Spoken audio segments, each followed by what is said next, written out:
Lux presents Hollywood.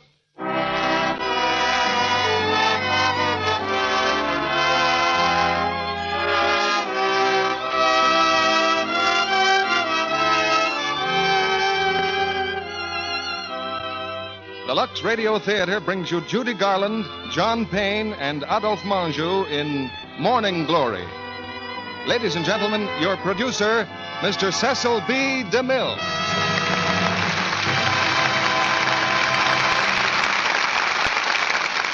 Greetings from Hollywood, ladies and gentlemen. The odds were 10,000 to 1 against a certain 13-year-old girl who came to a certain Hollywood studio looking for a job. But the theater was in her blood. Her mother and father were vaudevillians. She herself had worked in a singing act with her sisters. And like every other trooper the world over, Judy Garland wanted to be a star. 7 years have passed, and the dreams of our little 10,000 to 1 shot have come true. Judy is a star.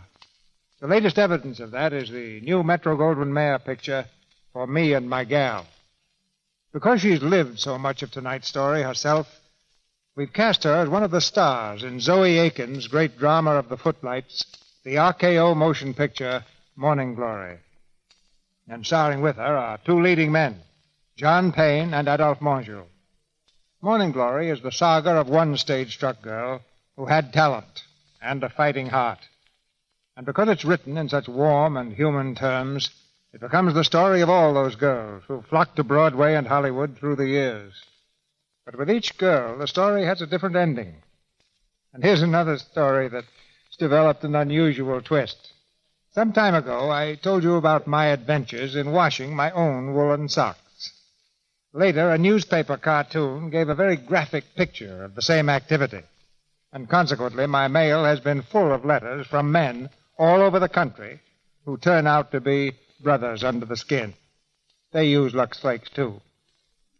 I thought at the time I took over the job that I was really some sort of domestic hero.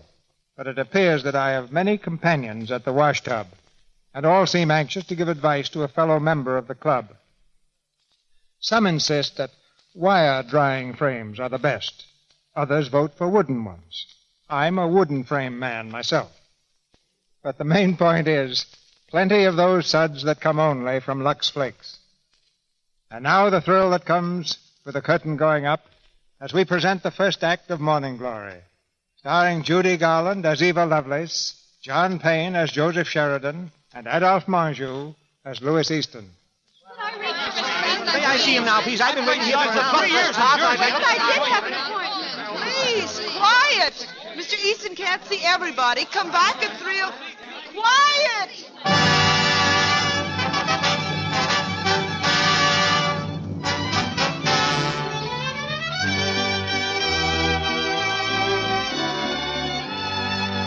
Louis Easton, the famous theatrical producer, is casting a new play.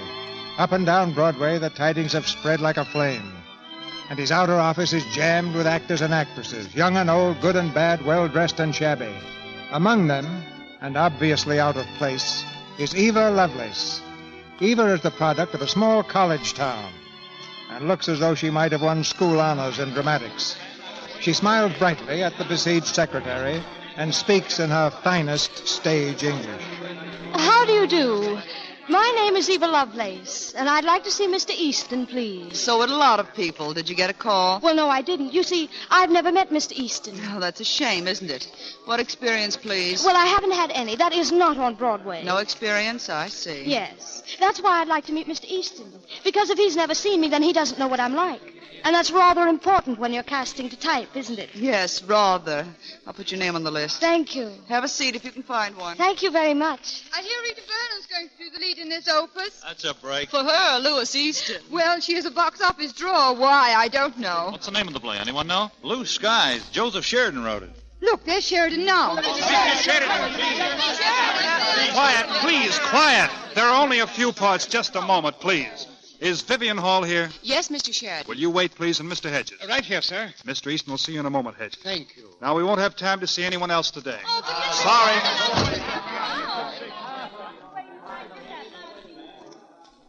Miss Hall. Oh, yes? May I congratulate you on obtaining a part? It must be thrilling to work for the great Mr. Easton. Thank you. I don't believe I've met you. My name is Eva Lovelace. You've probably never heard of me because I'm just starting. If Mr. Easton takes me, this will be my New York debut. Oh, but I've acted ever since I was a child. Really? Oh, yes, just little theaters, of course. Amateur, but good. I suppose you've had a great deal of experience. Yes, I have. Aren't you cold in that suit? It's hardly warm enough for a day like this. Oh, well, I like to feel cold. It makes me feel strong. Oh, Miss Hall, Yes? you won't have to stay any longer. Come in tomorrow and we'll give you the part. Thank you. Mr. Hedges, do you mind waiting a few more minutes? Not at all. I'm used to waiting. Thanks. Mr. Hedges, did anyone ever tell you have an absolutely exquisite voice? Well, thank you, young lady. I could tell you were the real thing right off. I'm taken for English sometimes, too. That is, at home in Franklin, Vermont. May I sit beside you? Why, certainly. Thank you. Of course, I know your name is Hedges, but won't you tell me your full name? Because I want you to be my very first friend in New York. Well, it's Robert Harley Hedges. My, it's impressive. Mine's Eva Lovelace. And that's a nice name. It's partly made up and partly real. It was Ada Love. Love is my family name. I added the lace. Do you like it? A shorter name would be much more convenient on a sign. Still, Eva Lovelace in Camille, for instance, or Eva Lovelace in Romeo and Juliet. Sounds very distinguished, doesn't it? Oh, yes. You see, I don't want to keep my family's name because I shall probably have several scandals while I live, and I don't want to cause them any trouble until I'm famous. Then they won't mind. Yes, of course. You said something about my becoming your first friend. Yes, my friend and teacher. You speak so beautifully, and I know I speak so nondescriptly, but I wanted to ask you if you'll give me a lesson every day right off. What, Oh, I want to pay. Not at once, because I have only enough money for a certain length of time. I've got to succeed before it's gone. But I had planned to go to the best teacher I could find and arrange to pay later. Of course, I should have to find someone who believed in me unequivocally. How? Unequivocally. Do you mean unequivocally? Yes, that's it. Merci, monsieur. You see, those are the things I've got to learn. Won't you give me a lesson every day and let me pay you later when I find a good part? But I live way uptown, and, well, my place isn't exactly a studio. Oh, that doesn't matter so long as it's quiet. And we can sit and smoke. Oh, I smoke, of course. Though in Franklin it still isn't done in the best of families. Really? Oh, isn't that a picture of Ellen Terry up there on the wall? Yes, I played with her many years ago. Was she very lovely? Very. You've been in the theater a long time, haven't you? Did you know Sarah Bernhardt? Yes. She was the most wonderful of all, wasn't she? They were both wonderful. Bernhardt broke your heart. Ellen Terry mended it. I suppose I'll never be wonderful. Not wonderful like them. But I've got something wonderful in me, too. You'll see. You'll help me with all the great parts, won't you? Juliet, Lady Macbeth, Cleopatra. Someday my picture will be on that wall. Why not? You see that picture next to the door? Oh, yes, that's Rita Vernon. Rita Vernon. A few years ago, she was young and ambitious and unknown, like you.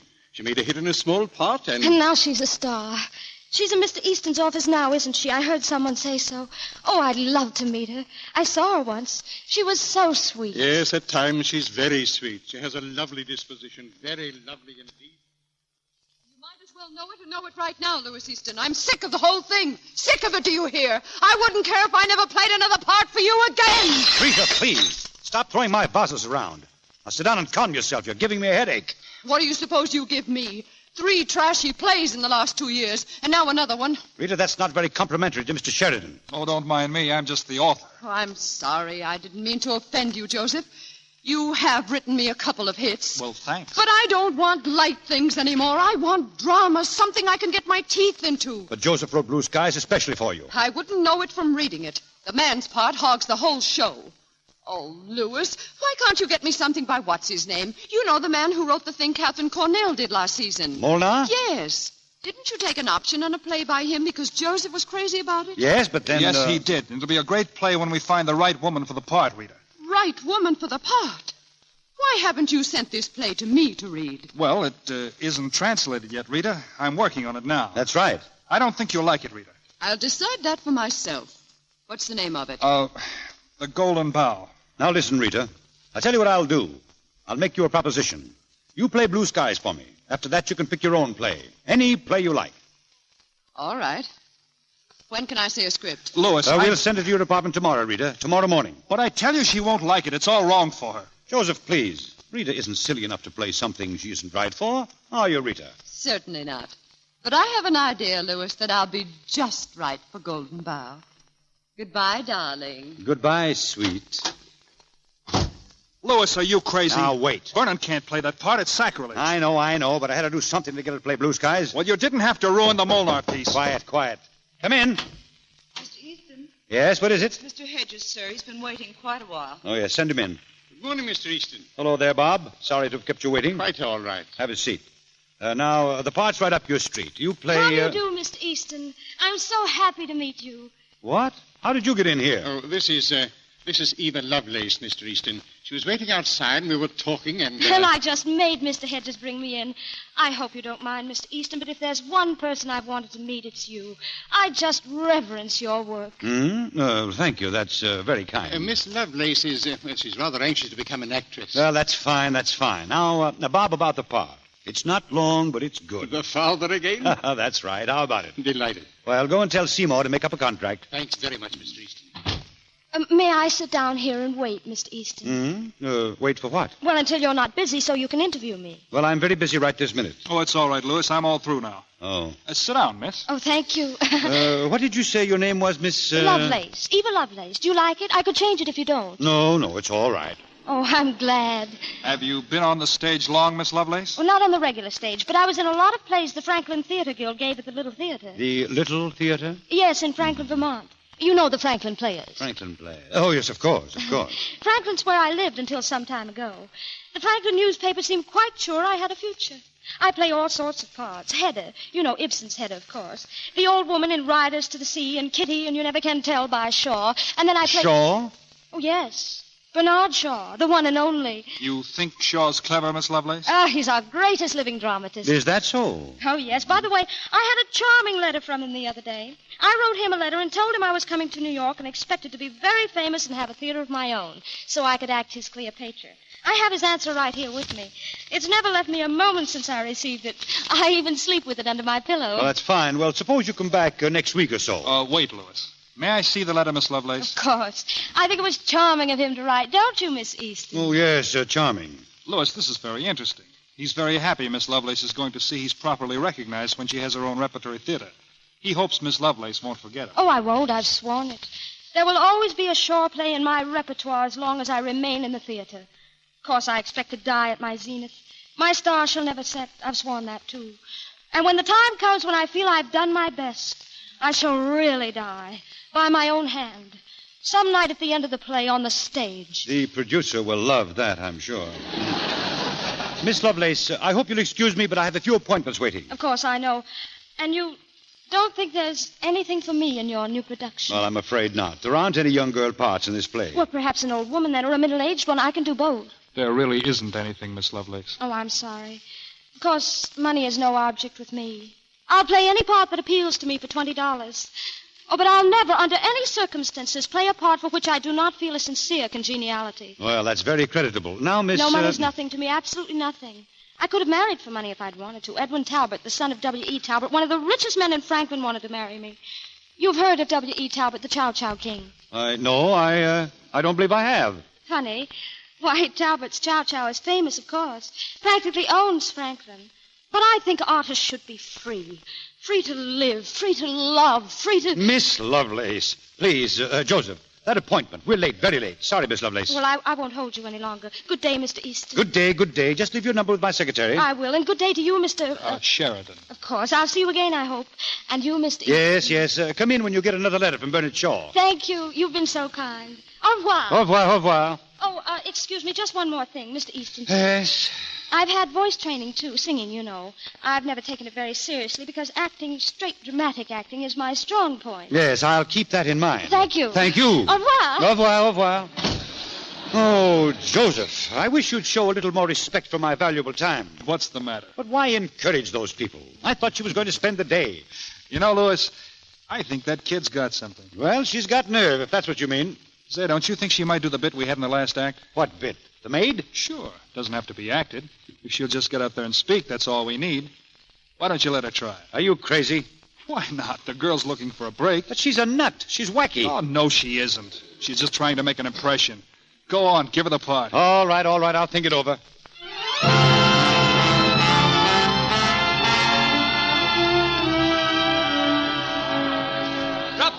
Sheriff. Hey, where are those steps? 5 minutes. 5 minutes to curtain. 5 minutes. Come in. Hello, Eva. Why, Mr. Hedges. Well, my dear, how do you feel on your first opening night? Nervous? Oh, dear, no. I feel as if at last I'm in my rightful sphere. Of course, I know I'm just a small cog in bringing a creation to life. I wouldn't say that, my dear. Oh, well, I only have 3 lines. That's true, but those 3 lines are very important to the plot. Yes. I realize the responsibility entrusted to me. And then I practically have the last line in the play, haven't I? Where I say to Miss Vernon, Mr. Frederick is calling long distance. Will you take it here, ma'am? Well, then there's only one more short speech, so it's really the finish of the play, isn't it? That's right. On stage, curtain. On stage, please. Well, here we go. Good luck, my dear. Good luck to you, Mr. Hedges, and thank you so much. Nonsense. What for? For helping an actress get started on her career. Let's hope it's a good long one, my dear. See you later. Yes, Mr. Hedges. Mr. Frederick is calling long distance. Will you take it here, ma'am? No. Mr. Frederick is calling long distance. Oh, Mr. Frederick is calling long distance. Mr. Frederick is calling long distance. Will you take it here, ma'am?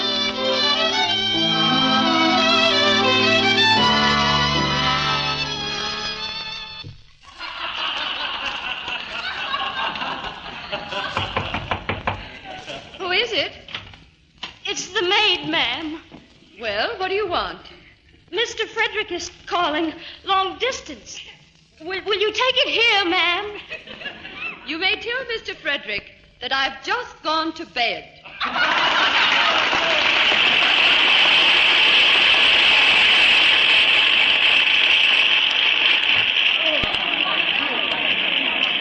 All right.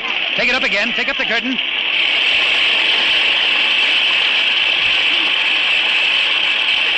That's enough. Take it down. Well, Louis, it's over. It's over, all right. It came right next to being over for good. What happened to that girl? You mean Eva? Yes, that Lovelace nut. Oh, I just think she was a little nervous. She was not. She got out there and hammed all over the place. Who does she think she is, Bernhardt? Louis, you'll have to do something about that maid. It was horrible. Oh, all right, Rita, all right. She simply ruined the tags. Mr. Vernon, I'm terribly sorry, terribly. I don't know what happened to me. Don't speak to me. Oh, my nerves. Curtain call, Miss Vernon. Shut up. Louis, you've got to do something. Do you hear? Now, listen, Rita, I tell you I'll do... Don't tell me. Do it. Oh, Mr. Easton, I'm so sorry. When I got out there, I know it was bad, but the lights and the people... Yes, I know. I'm sorry, too. Don't worry, Eva. You'll be all right tomorrow night. No, she won't, I'm afraid. Oh, yes, I will, Mr. Easton. I'll work on it all day, and tomorrow night There won't be any tomorrow night, Miss Lovelace. Not for you. I have my star to think of. We'll have to replace you. Replace me, but Mr. Easton... So, Charlie, what happened to those boarders in the last scene? Fuse blew on Oh, it. Mr. Well, watch Easton. it tomorrow. Yes, sir, I will. Where's Jim Blaine? Oh, Mr. Easton. Just tell him I want to see him, will you? Eva, don't cry. Here, wait. Come here. No, please. Please don't say anything. Eva. Let her go, Joseph. There's nothing you can do about it. She's just an amateur, and not a very good one at that.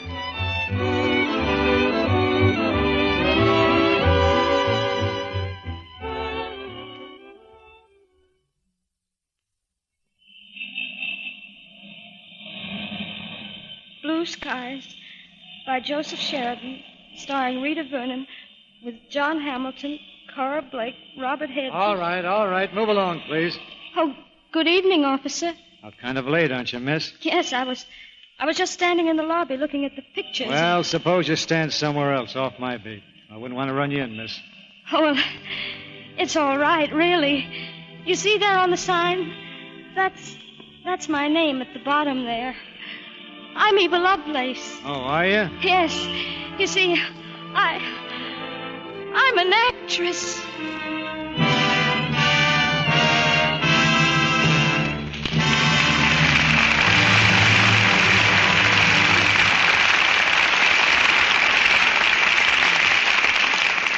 After a brief intermission, Mr. DeMille presents Act Two of Morning Glory, starring Judy Garland, John Payne, and Adolphe Menjou.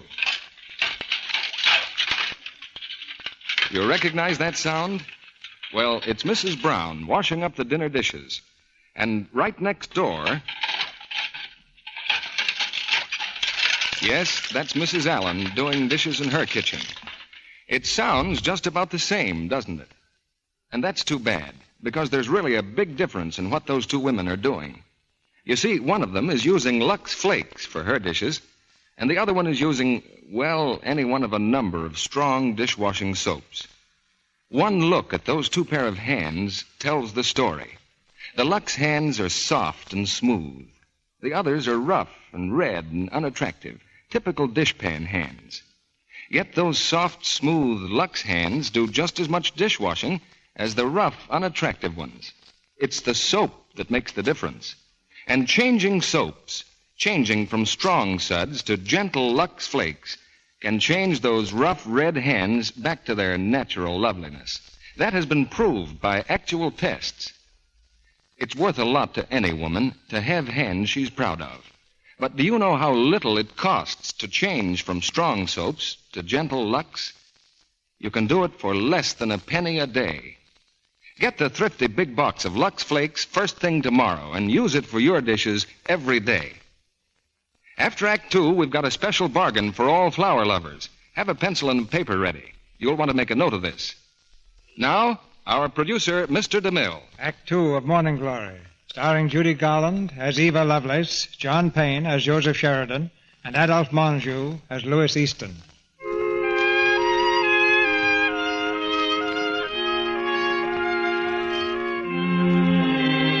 Six months have passed since Eva Lovelace failed in her Broadway debut. 6 long months of hopeful waiting, haunting producers' offices by day, tossing sleeplessly in her boarding-house bed at night, her heart aching with disappointment and despair. It's 11 o'clock in the evening. Across the street from the theater where Blue Skies is playing, Eva sits at the counter of a cup of coffee. You want anything else, miss? No, thank you. Just coffee? That's all, thank you. Okay. Good evening. Oh. Isn't this my old pupil? Oh, Mr. Hedges, how nice to see you. I was just passing the window. I thought it was you.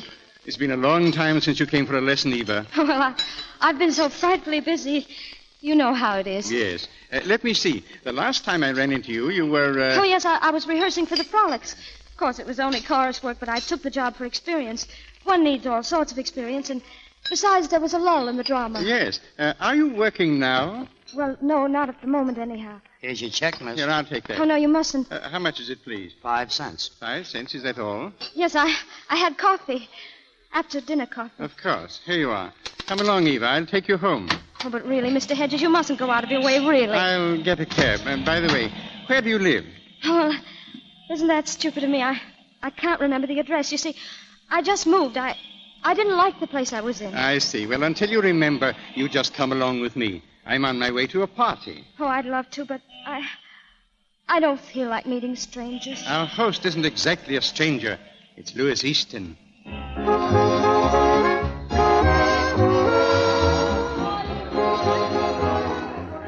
Are you sure you won't have any supper? Not just now, please. Perhaps later, Mr. Sheridan. All right. You know, it's nice seeing you again. You sort of dropped out of things, didn't you? I've often wondered about you. Well, I've been rather busy. Isn't this a delightful room, Mr. Sheridan? I like that etching. It looks like a whistler. Why, yes, it is. And that's a lovely pen and ink of Mr. Easton. He's very attractive, isn't he? Yes, very. I've thought of him often. I was sorry on his account I wasn't good in that part. Well, it's always rather hard getting started. Eva, my dear, I brought you some food. Oh, thank you, Mr. Hedges, but who cares about prosaic things like food? Oh, no, don't take it away. There you are, my dear. Looks awfully nice. Here, I'm taking care of this little lady. Am I right, little lady? Go away, Charlie. Go away. No. I discovered this little lady when she first came in. Here, little lady, champagne. Oh, another? Do you think I should? Sure, go on. I've never had champagne until tonight. Go on, drink up. Oh, it tickles, doesn't it? Tickles? She says it tickles. Hey, Charlie, beat it. Go on, Here, will my you? boy, you come along with me. We'll have a bite to eat. Tickles. She says it tickles. What were we talking about? I don't know. How long is Blue Skies going to run? Oh, about another month. Then we're going to take it on tour. And after that? Well, after that, Rita Vernon is going to play the Molnar part. Golden Bough? Oh, she could never do justice to that part. Well, what makes you so sure of that? Because she couldn't. Don't you see? She just couldn't. I know. I read the play. Well, of course, it hasn't been translated yet. Well, I read it in the original. Oh, sorry. Do you mind, please? Some more champagne. More? Well, don't you think I ought to? Well, that depends, I'd say, on what time you had dinner. What about lunch? Oh, lunch helps, too. Oh, look, there's Mr. Easton. Do you suppose he'd mind if I went over and spoke to him? No, I don't think so. Mr. Easton. Oh, Mr. Easton. Yes? Mr. Easton, do you mind if I sit here beside you? Not at all, Miss Lovelace. Thank you, Mr. Easton. I've got something to tell you. Mr. Easton, I shouldn't be surprised if I am a great actress. Oh, you think so? I shouldn't be surprised. Either I'm a rotten actress or I'm a great actress. I'm not just a pretty good actress. Sometimes I think I'm very, very bad. No good at all. But tonight I think I'm wrong when I think that. I feel wonderful, Mr. Easton. Not afraid anymore. Well, I'm glad of that. You see, I wasn't afraid, not for a long time. When I lost that part, I thought it must be because I was a genius. And geniuses always have a hard time. Then I began to get afraid. Maybe I'm crazy, I got thinking. Maybe I'm not a genius. And then I said it's better not to think. In this world where but to think is to be full of sorrow, it's better not to think because I'm almost thoroughly convinced I'm a genius again. Miss Lovelace, don't you think you'd better have some supper? No, please, listen, I want to tell you. I love your party, Mr. Easton. I love New York, except that Broadway is too commercial. But isn't New York a beautiful city? I love it. I love to walk and walk and look and look. In Franklin, if you walk very far, you're out on a country road with nothing but cornfields everywhere.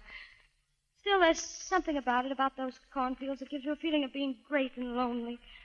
I feel it now right here in my heart. I tell you, I know. I know I'm a great actress. I'm the greatest young actress living. And I'm going to go on getting greater and greater. Miss Lovelace, you're making a fool of yourself. A fool? That shows how much you know. You're talking to the greatest actress in the world, and I'm going to prove it. Listen to this. Listen. To be or not to be? That is the question.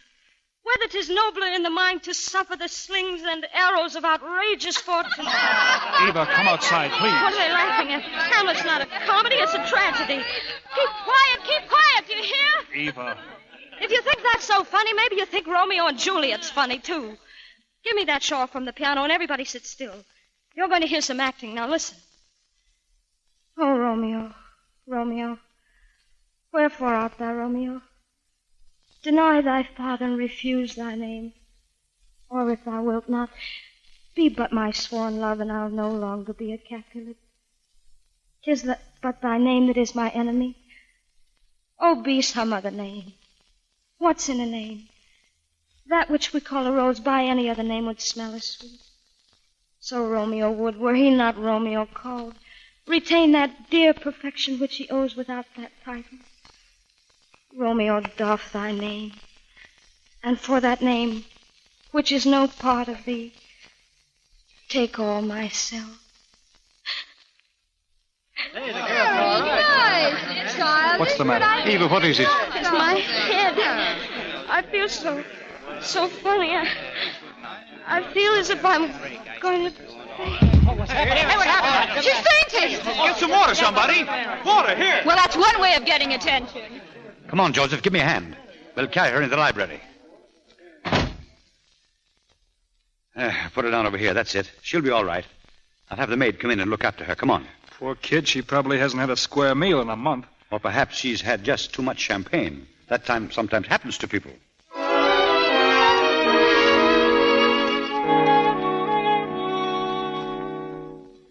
Well, how do you feel, Miss Lovelace? Oh, I feel... Oh. Here, take another swallow of this. Oh, no, I couldn't. I just... Here, it's only coffee. Good for you. Oh, thank you. My head feels a little funny. I'm sorry I spoiled your party, Mr. Easton. Now, don't be silly. You didn't spoil it. But where is everybody? They've gone home. You've been asleep for a couple of hours. Oh, I'm so sorry. But you've nothing to be sorry for. I mean it. Did you like my Juliet? Your Juliet. I thought it was charming. Oh, I'm glad. I did want to prove it to you that I could really act. When I flopped in Blue Skies, I didn't mind so much for myself, but I did mind failing you. I'd worshipped you from afar for such a long time. I beg your pardon? I'd worshipped you. I did. I'm like that, I think. You've done such beautiful things in the theater, and you can't do beautiful things unless you think beautiful thoughts. That's why I liked you. Because I knew you'd be like this. Kind and sweet.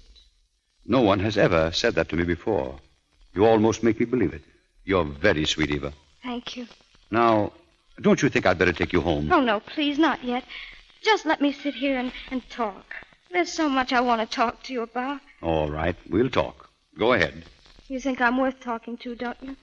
I hope you do. It means so much to speak to someone who understands things as you do.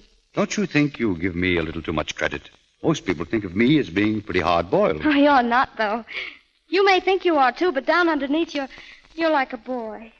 You bluster as if you're so very sure of things, and you're not. Except your love of the theater. That's why I've never been afraid of you. You're much too young and much too pretty to be afraid of anything. I am, though. Mr. Easton, did you ever want anything with all your heart and have a horrible feeling inside of you that you were never going to get it? Many times. I felt like that when I was just a kid and a roadshow came to town.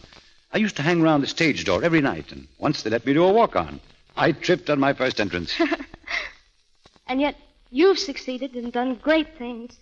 Beautiful things. So can you, Eva. Yes, I know. It's such a long, hard road, isn't it? But I'm willing to work hard. You can have anything if you work for it. That must be true. Perhaps I could make the road easier for you, if you'd let me. Then you really think I can act? I think you're the most beautiful, the most charming creature I've ever met. Eva. Oh. Why did you do that? Why did you kiss me? Why? Did you think I wanted you to? No, of course not. But I did. That's funny, isn't it? I didn't know I wanted you to kiss me until you did. You know, I've always said an actress had to know everything, and I never knew anything. Oh, I feel so strange. Is this what they call love, Louis? Because if it is, I think I like it. Eva? Yes? Eva, I think I'd better take you home.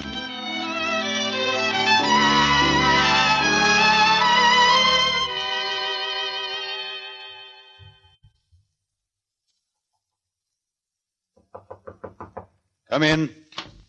Good morning, sir. Good morning, Harvey. Mr. Sheridan is here, sir. No. Come in, Joseph. Hello, Louis. How are you? Sit down. I'm sorry I had to get you over here so early, but I need your help. Well? I got myself a little involved last night. What, again? Yes, I don't know just how to handle the situation. You can get yourself into more jams, Louis. What happened? Nothing, really. Absolutely nothing. Just the same, I wondered if you'd see her for me and, tell her I've gone out of town or something. I'm very much embarrassed, Joseph. She's an awful little fool. Oh, she's undoubtedly that. She's got very romantic ideas. Not only about me, about the theater, too. I wish I'd never given her that part in the first place. I wouldn't be in this jam now. What part? What girl are you talking about? That girl, Eva. Eva Lovelace? Certainly. Who did you think I was talking about? Well, I didn't know. Well, the little fool thinks she's in love with me. Well, how about it, Joseph? I'd like you to see her for me. Sorry, I can't do it, Louis. Oh, come on. I don't feel that way about it. All you've got to do is to tell her that I'm out of town. Oh, that's very easy, isn't it? Why don't you give her another part? No. My plays aren't cast like that. You know it. Besides, I don't want to see her again. Why bother about her at all? Because she's young. She's half-starved, and she's on my mind. I've made out a check for her. Here, give it to her. You can do your own dirty work. Give it to her yourself. All right. I understand how you feel. No, I don't think you do. Wait a minute. You're not going to tell me that you... Oh, no. Oh, it's very funny, isn't it? I'm glad I can hand you a laugh once in a while. I'm sorry. I didn't know it was that way. You're sort of romantic, too. Yeah, I suppose so. That's why I understand her. You know what she's going through. Do you know what she'll have to go through yet before she begins to do the things she has her heart set on doing? Do you suppose this is going to help her? No, I don't. If you can think of any way out, I'll be glad to hear about it. All right. I'll speak to her. I suppose the sooner she begins to look at things sensibly, the better it'll be for her. Give me the check. Here you are. I'll see you later. I'll be in the office. Thank you, Joseph. Yeah, sure. Joseph. Oh, hello. I wanted to see you. Oh, but I can't stay. I only came down for a minute. I'm going out. I just wanted to leave these flowers for him, for Mr. Easton. They aren't much, are they? But they're nice. Tell him I brought them. Oh, wait. You can wait a moment, can't you? Well, I want to go before I see him. Of course, it's only for a little while. It's just that there's so much in my heart, and I want to be by myself. You understand? Yes. I think I'll walk through the park alone, where I can plan a little. We'll do wonderful things together, Louis and I, and you'll help us, won't you? You know what it's like?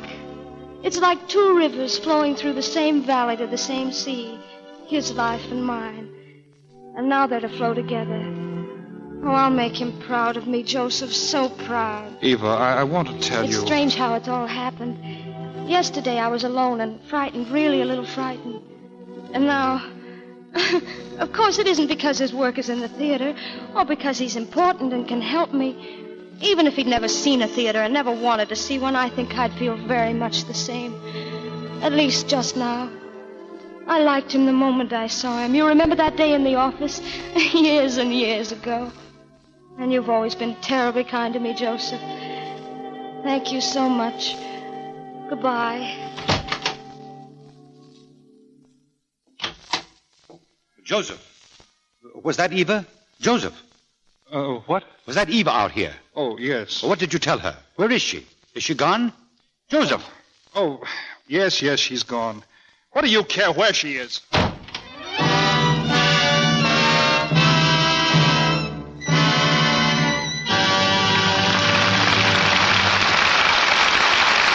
pause now for station identification. This is the Columbia Broadcasting System.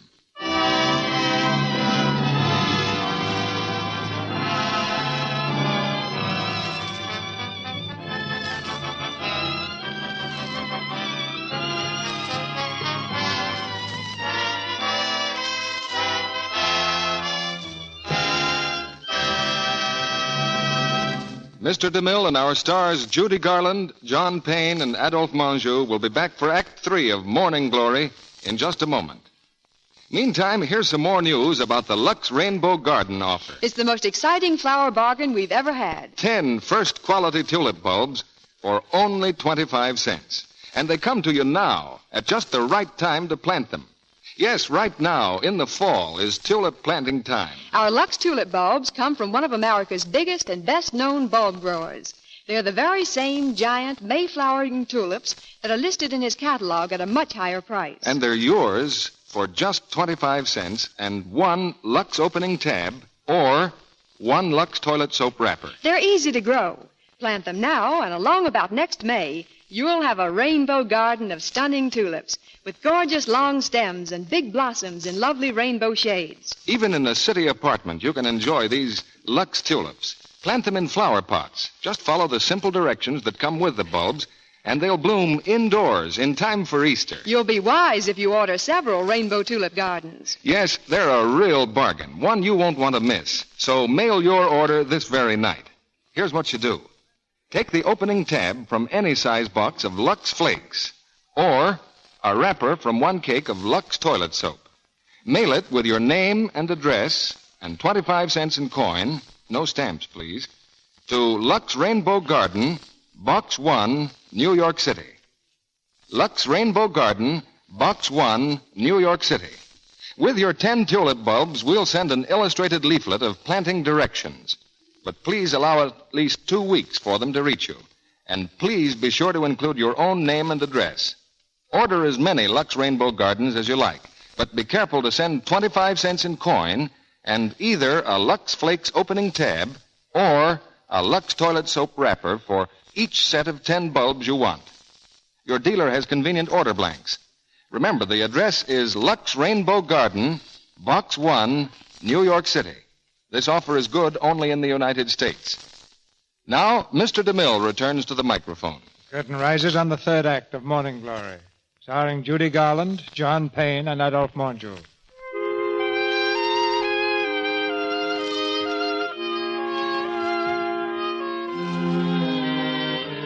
Realizing that Louis Easton's interest in her was only casual, Eva drifts aimlessly along, waiting for the break which never seems to come.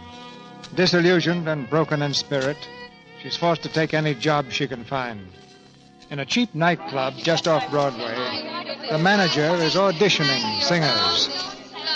All right, what do you say? Who's next? You, kid? I think so. Yeah, what's your name? Eva Lovelace. Well, let's hear it, sweetheart. You ready, Sam? Yeah, sure.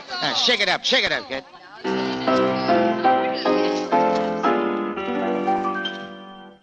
This lovely day will lengthen into evening. We'll sigh goodbye to all we've ever had. Alone, where we have walked together. I'll remember April and be glad. I'll be content. You loved me once in April. Your lips were warm and love and spring were new. But I'm not afraid of autumn or her sorrow, for I remember April and you. The fire will dwindle into glowing ashes, for flames and love live such a little while.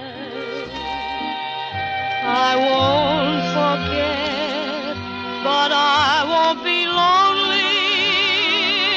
I'll remember April, and I'll smile. Okay, sweetheart, I'll let you know. Was it all right, Mr. Fine? Not bad at all. Is that the kind of stuff you do best? I think so. Well, I'll tell you the truth. I was looking for something a little harder. Oh. Who's next, Sam? Well, maybe if I tried another song. I gotta hear the rest of these kids right now. I'll let you know, Well, sweetheart. Mr. Fine, I need a job. I need one badly. Yeah, so? Well, if there's anything at all. Can you dance? Well, not specialty dancing. I mean regular, partners, taxi stuff. Oh. Go on over and see Max Seelig. Tell him I sent you. All right, who's next? Who's next?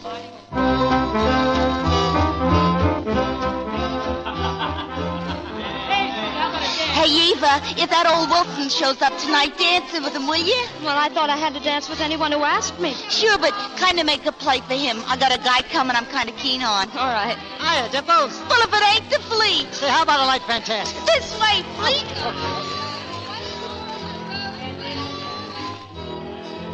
I beg your pardon. May I have this dance? Well, that's what I'm here for. Oh. How are you, Eva? Hello, Joseph. What are you doing here? Slumming? I came to see you. Can't we go someplace and talk? Oh, I guess so. Sit down. Thank you. You'd better order something. That's part of my job, too. Waiter. Yeah. Scotch and soda, please. Right.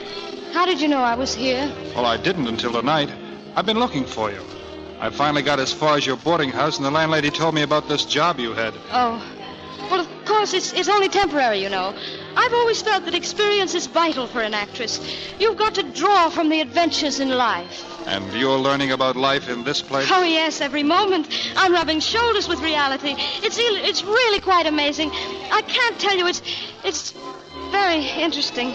You've changed, Eva. Oh, I'm a little thinner, but I think I can afford it, don't you? No, I'm talking about your eyes. There's something... Oh, let's not talk about me. What about you? Are you writing another play? Just the translation of Golden Bough.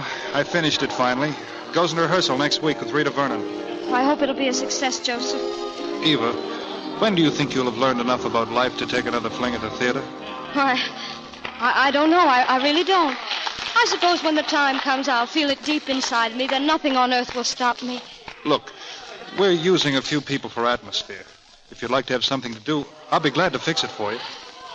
No, thanks. Oh, I know it isn't much, but it might be better than this. No. What do you say, Eva? Oh, Well? It's no use, Joseph. It's no use. I just don't care anymore. But you will. You will, Eva.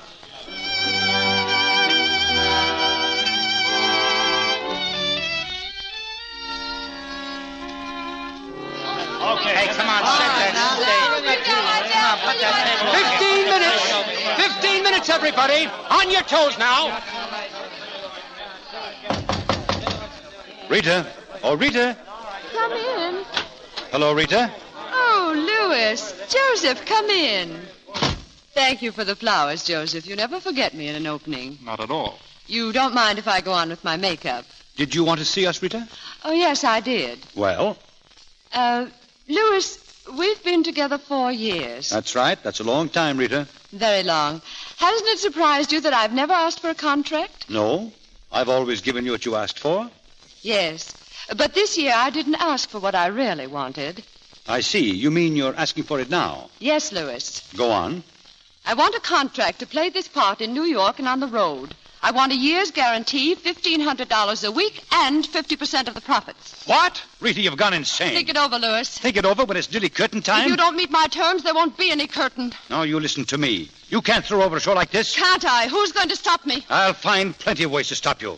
I'll fix it so you'll never get a walk-on in a road company. Try it. Do you think I need you? Do you think I need Broadway? Why, I could sign a picture contract tomorrow morning that'll make your paycheck look like a cigar coupon. Why, you cheap little thieving ham. Louis, Don't come on you outside. call me a ham. You're worse than a ham. Come on, I want to speak to you. Get out of here. Louis, come on. I'll show you. I'll show you. Get out, you shoestring sport. I'll show that dame. Listen, will you? She's a rat. Did you bring me out here to tell me that? Don't give in to I wouldn't. I'd keep the theater dark before I do that. Oh, you would? Well, you're certainly generous with my bankroll. Listen, there's a girl right here in this theater I have a lot of faith in. Hedges and I have been coaching her as general understudy. She could play the Vernon part. You mean you trust her to open tonight? Anytime. Without a rehearsal? She doesn't need a rehearsal. She knows every line, every move, every gesture. She's letter perfect. Who is she? Eva Lovelace. Oh, for the love of... Go away. Go away. Now, look. I'm going back and talk to Vernon. But, Louis... She's got to be reasonable. She's got to. Rita, now listen. Get out. Get out. Very reasonable, very. I'd like to break her neck. Louis, if you'll only listen to me. Are you sure about Lovelace? I've told you. Seymour. Yeah? Get hold of that Lovelace girl. Get Ella to fit her into the Vernon costumes. Give her a dressing room herself and get me a script.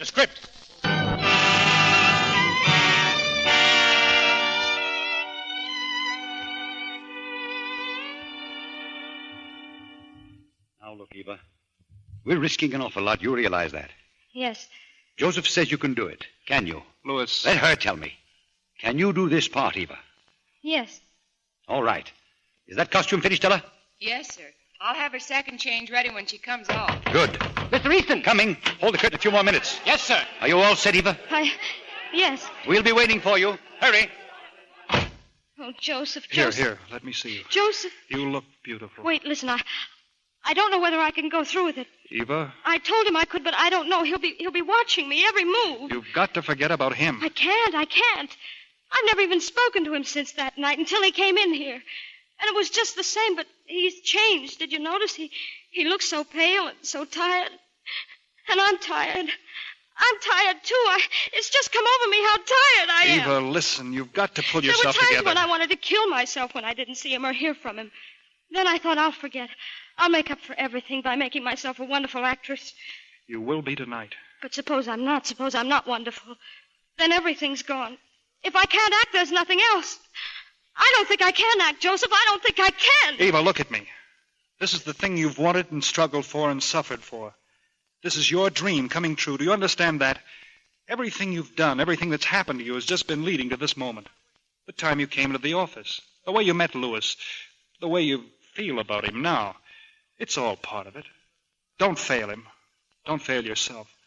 Or me. You, Joseph? Curtain, are you ready, Miss Lovelace? Well, Eva? Yes. I'm ready.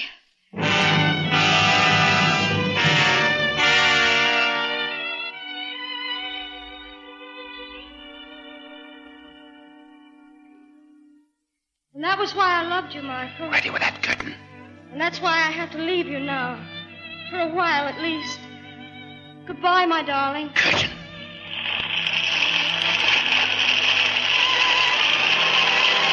All right, take it up.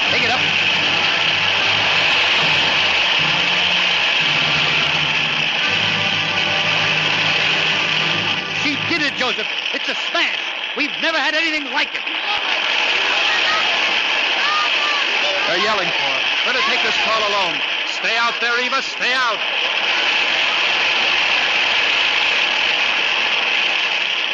Oh, the girl's marvelous. Such a performance. She's better than Vernon ever hoped to be. Eva Lovelace, where's she been all this time?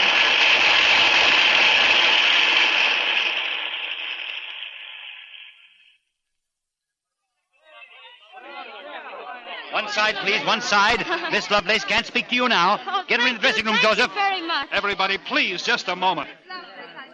My that crowd would tear you to pieces. Eva, my dear, you are magnificent. Oh, Mr. Hedges, you taught The me. pupil is far, far better than the teacher. Miss Lovelace. Yes, Ella. May I congratulate you, Miss Lovelace? You were so beautiful, my dear, so lovely. Thank you, Ella. Shall I help you with your costume now? Oh, no, I want to wear it just a little while longer. Very well, my dear.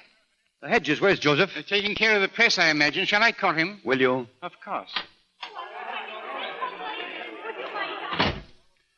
Eva, I am at a loss for words. You were a revelation to me. Oh, I'm so happy, Louis. I can't tell you how it made me feel to think I'd never given you a chance before. Oh, but you did, remember? Yes, and I'm particularly ashamed to think I let you get lost the way you did.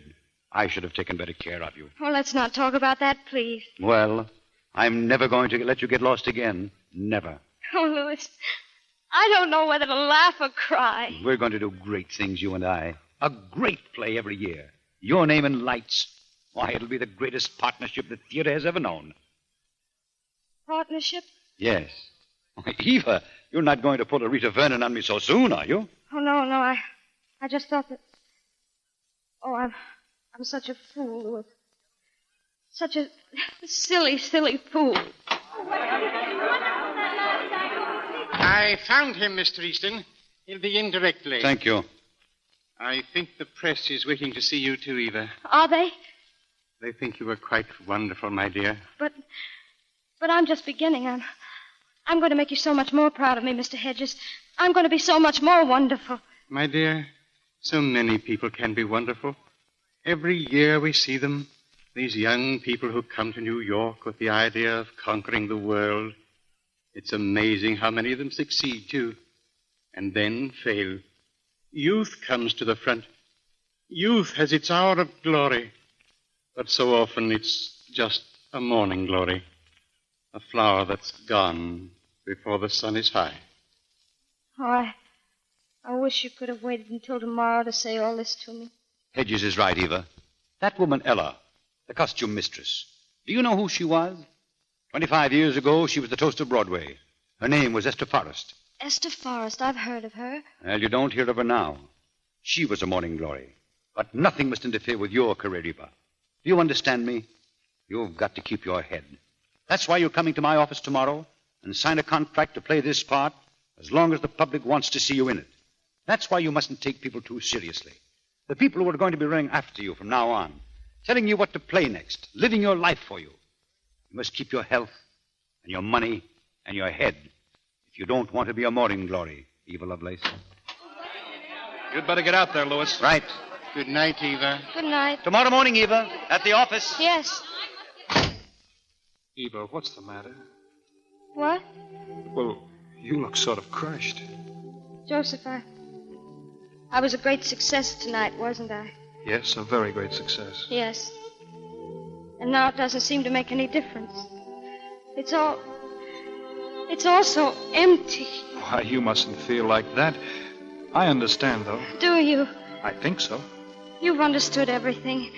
You've been so good to me, Joseph. Should I tell you why? Oh, no, don't. Please let me. Even though you know already, I've loved you for such a long time, Eva. I know what you've been through. I know how it's hurt you. But it's not a hurt that can't be soothed by understanding and care and love. You'd be happy with me. You would, Eva. Yes, I think I would. Eva? Well, that's all I'm going to say to you now. This is your hour. Your hour of glory. Yes. Yes, it is. Oh, Joseph, I'm not afraid anymore. They were trying to frighten me before. Trying to frighten me into being sensible, but they can't do it. I'm too happy. I won't be sensible. Not now, not yet. You've got to let me be as foolish as I want. I'll have a white ermine coat, and I'll have rooms full of orchids and little apple trees and white violets. And you've got to let me think I'm much more wonderful than anyone else in the world just now. And you've got to promise not to try and make me sensible. For I'm not afraid of being just a morning glory. I'm not afraid. I'm not afraid.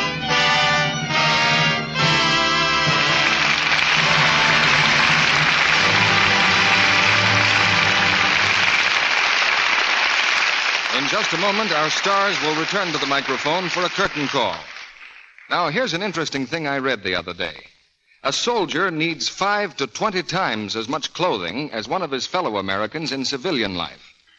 Well, with so much of our fabric supply going into military service and other wartime uses, too, you can see why it's so important for all of us to make every bit of clothing we have last and wear longer than ever before. And that's why so many women today are giving their washables Lux Care. Here's what the Office of War Information says about conserving clothes. Mild soap and a minimum of rubbing will prolong life. That's expert advice. And if you stick to Lux, it's easy to follow. Lux Flakes are preferred by women everywhere for mildness. And with gentle Lux Care, there's no harmful cake soap rubbing. Nothing to fade or shrink or injure fabrics or colors. Yes, pretty rayon dresses, blouses, sweaters, gay cottons, and nice household linens will last longer if you Lux them. Actually, more makers of nice washables advise Lux Flakes than advise all other soaps put together. So start tomorrow to save your pretty washables, to keep them lovely longer, the Lux way. Now, Mr. DeMille returns with our stars. Back to the footlights now come the 3 stars who put the glory in Morning Glory tonight. Judy Garland, John Payne, and Adolphe Menjou. Thank you, Mr. DeMille. It was really a thrill for me to be in Morning Glory. It's the kind of a part I've always wanted to play. And I congratulate you, Judy, on a talent that can take musical comedy and drama like this right in your stride. Same here, Judy. You know, CB, I personally don't see how Hollywood could ever get along without Adolphe Menjou to play the theatrical producer parts. It's practically a tradition now. Well, it's all right with me as long as I don't have to produce anything. And that's a job I leave to CB. At last, a man who appreciates us. I'll give you an epitaph, Adolph. Here lies the only actor who liked producers. That's pretty ungrateful, Adolph. You sympathize with him, and the first thing he wants to do is to write your epitaph.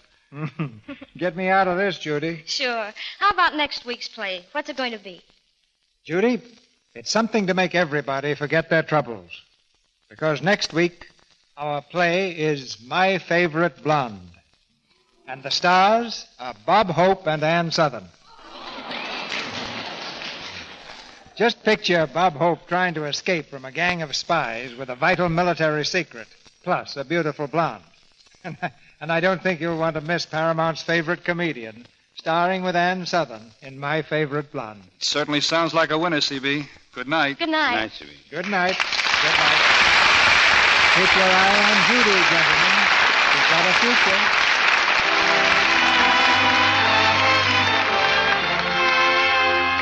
Our sponsors, the makers of Lux Flakes, join me in inviting you to be with us again next Monday night when the Lux Radio Theater presents Bob Hope and Ann Sothern in My Favorite Blonde. This is Cecil B. DeMille saying good night to you from Hollywood.